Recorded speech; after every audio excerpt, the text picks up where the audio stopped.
Ang saya! Happy New Year sa inyong lahat. Ako si Boss G, ang pinakamabilis na animator sa Pinas. Salamat sa pagsuporta nyo sa Boss G Animation noong 2024. Road to 8K subs na tayo. Mga katoto, i-like ang video na ito at mag-subscribe kay Boss G. Napakabilis na mag-animate, super gwapo pa. Subscribe na! Kapag New Year uso ang mga New Year's resolution, ang New Year's resolution ko ay mas lalo ko pang pabibilisin ang pag-a-upload sa channel na ito para maging tunay na pinakamabilis na Pinoy animator sa YouTube. Ang goal ko kasi ngayong taon ay makakuha ng silver play button. Boss G? Kayo, ano ang New Year's resolution nyo? Comment down below. Ang New Year's resolution ko ay lalo akong magpapalakas. Mas titindihan ko pa ang pagsasanay para marami akong matapos ng mga aswang. At syempre mag-a-upload ako ng maraming video ngayong taon para sa mga katoto. Ako naman ang New Year's resolution ko ay talunin si Toto sa pagiging pogi. Talo tayo ngayong 2024 eh. Pero naniniwala ako ngayong 2025. Mas marami nang boboto sa akin bilang pinaka-pogi. Ladies and gentlemen, it is time for the annual Boss G Awards. Tuwing matatapos ang bawat taon, asahan nyo merong mga year-end awards. Meron yan sa halos lahat ng industriya gaya ng music, K-pop, film, sports, etc. May nananalo ng Rookie of the Year, Album of the Year, Song of the Year, Employee of the Year. Alam nyo na, shoutout nga pala kay Miss Andrea Brillantes na nanalo bilang Most Beautiful Face ng 2024 sa sikat na list ng TC Candler. Dito naman sa Boss G Animation, meron din kaming listahan kung sino ang pinaka-cute at pinaka-pogi na OC sa nakaraang taon. Ito ay base sa boto ninyong mga viewers ng Boss G Animation. And the winner of the Pinaka-Cute sa Taong 2024 with over 20 votes.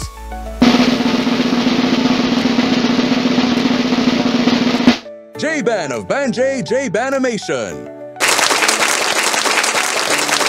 Ang saya!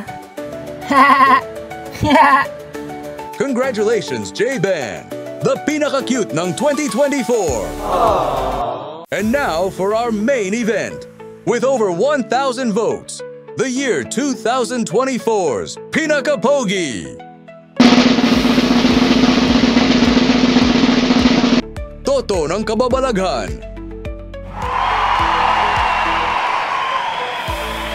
Mga katoto, maraming salamat sa pagboto sa akin bilang pinaka-pogi.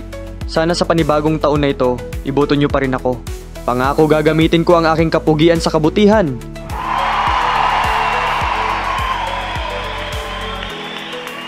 Luta! Paano nanalo yang si Toto?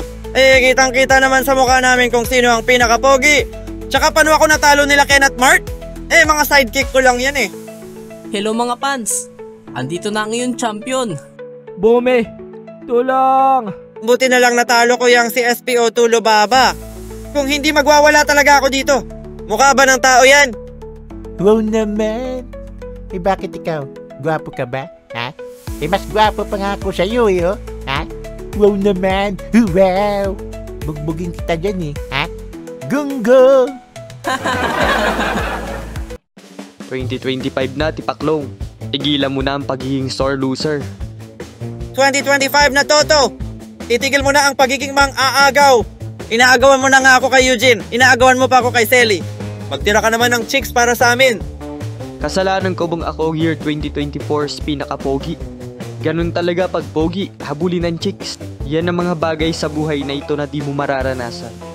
Ang yabang mo naman, Toto. Tandaan mo, dahil bagong taon na, back to zero na ulit ang ating pogi points at votes. Tatalunin kita sa kapogian sa taong ito.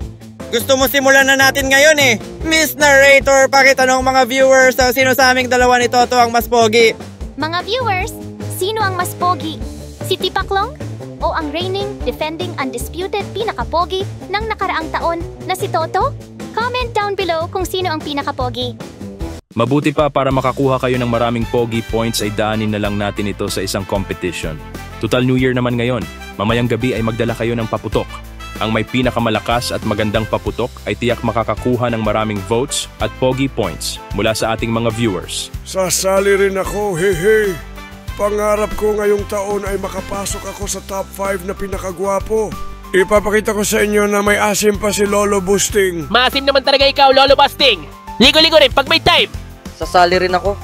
Pagdating sa paputok, walang tatalo sa akin. Kita nyo naman sa latest upload ko sa Nashly's animation, 100,000 views in 7 days. Kaya ka nga namin sinama dito, Nashly, at ginamit pa na pang clickbait. Huwag mo kami bibiguin sa views, ha? Sige, ako ang bahala. Let's go! At dumating na nga ang gabi. Nagkita-kita ulit ang mga bida dala ang kanilang mga paputok. Babala sa lahat, huwag gagayahin ang mga susunod na scene na ito. Simulan na natin ang labanan. Wala kayo sa dala kong fountain at lucis. Maganda nga yung pailaw mo, pero no match yan sa dala kong super lolo. Pati ba naman paputok mo lolo boosting lolo rin? Pero wala yan sa mga dala naming boga. Unlimited paputok ito Hindi gaya ng Sacred Fire ni Toto. Pagod na kagad isang putok lang. Mahinang nila lang. Ang pinagtataka ko lang, Tipaklong, ay paano ka nagkaroon ng paputok? Isa kang brokey, wala ka namang perang pambili. Pumunta kami sa tapunan ng basura at naghalungkat doon. Kumuha kami ng mga ibinasura ng PVC, bote at duct tape at binuo namin itong aming mga boga. Yak, Kadiri! Umanda ka, Toto! Customize tong mga boga namin. Tiyak talo ka na! Ako na ang magpapasimula. Bago ko itapon ito, shoutout muna sa mga chicks. Isang lolo, naputukan ng super lolo. Buti na lang nabuhay dahil cartoons tayo. Ito ang inyong lingkod na nagbabalita. Kanguso nyo, Jessica Chongo. Happy na, nuyuyi mo pa. Happy na, nuyuyi mo pa. Happy New Year. Ang mahalaga, buong pamilya ni Ed. Happy na, nuyuyi mo pa. Happy na, nuyuyi mo pa. Happy New Year. Bagong taon, bagong saya. Ayos! Ang lakas ng putok ng boga ko. Kamusta naman sa'yo, Tipaklong? Nakakainis, ayaw pumutok. Suputata tong boga ko Subukan mo pa ng isa. Sabay naman natin ginawa mga boga natin, ha? Wala namang problema tong sakin. Nakakainis! Pagtatawanan ako ni Toto nito Silipin ko nga, baka may nakabara. NANI?!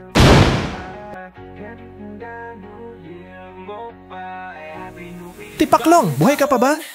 Asan ako? Ha? Openim? Nasa langit na ba ako? Andito ka ba para sabihin hindi ko pa oras at isa akong chosen one? Bibigyan mo ba ako ng kapangyarihan galing sa anghel? Nagkakamali ka. Nandito ako para sabihin tapos ka na talaga. At hindi ka welcome sa langit dahil ikaw ay pangit. Dahil dyan diretso ikaw sa impyerno. Buti nagising ka na, Tipaklong. Naputukan ka ng boga kanina. Ang sama ng panaginip ko. Anong oras na ba, DJ? Sakto lang ang gising mo. Malapit ng mag-New Year. Kaya pala may mga nabibideoke sa labas. Tara, labas na tayo. Maraming handa si Boss G. I love you and that's all I really know. I talk to your dad, go pick out a white dress. It's a love story, baby just say yes. Ang gwapo talaga ni Boss G. Isa siyang tunay na albularyo opa. Makita ko lang siya. Happy na kagad ang New Year ko. Boss G? Nakakainis talaga yung Crimsonia na yon. Ano ba nakikita sa kanya ni Boss G? Isang kanta nga lang kaya niyang kantahin Mga viewers, i-like ang video na ito kung gusto niyo ng lechon. Ang laki ng lechon na ito ni Boss G. Ang sarap chap-chapin. Naalala ko tuloy ang mga panahong ang niluluto ko ay sariwang mga chicks at mga bata. Aswang! Wah! Tulong! Aswang! Joke lang yon at bagong buhay na ako ngayong bagong taon. Ayon sa Feng Shui, maswerte daw ang mga bilog-bilog na prutas sa bagong taon. 10, 9, 8, 7, 6, 5, 4, 3, 2, 1. Mga bata, New Year na! Tumalo na kayo para tumangkad kayo. Happy New Year sa inyong lahat. Mula sa Boss G Animation, maraming salamat sa inyong suporta. Promise, mas marami pang video at malulupit na collab ang gagawin namin ngayong taon. Krim, may gusto ka bang sabihin bago matapos ang video? Ang ginit mo ako tonight. Parang gusto ko ring magpaputok ngayon gabi, ha? Ibang paputok ata ang sinasabi mo, Boss G. Sige, Toto, paputukin mo na yan at tapusin na natin ang video. Magiging busy na si Boss G. Boss G? Sige, ako ang bahala. Ready, aim, secret, fire!